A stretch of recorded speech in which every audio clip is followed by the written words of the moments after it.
angayifumana uthando lwabazali bakho, angayifumenanga ukunakekelwa kangaka kumzali wakho, angayifumenanga nendleba yokukhulisa umntana wakho, yokukhulisa umntana wakho, yokukhuliswa ngabazali bakho endleleni zabanye ababoni nabazali babo bedlula kwi-divorce ngoba zange bakhula lonto, zange abadistroy. Look at yourself today.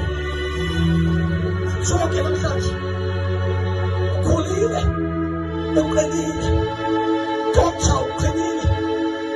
Ewe ubethiwe, wasekapa umhlumsane mfa ngoba ufuna ukwenza indlela emhlabeni.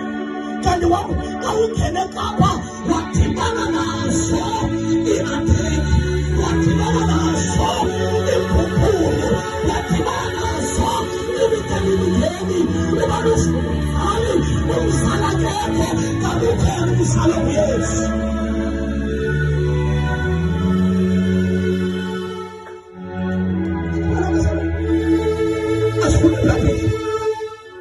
In the book of Psalms 124,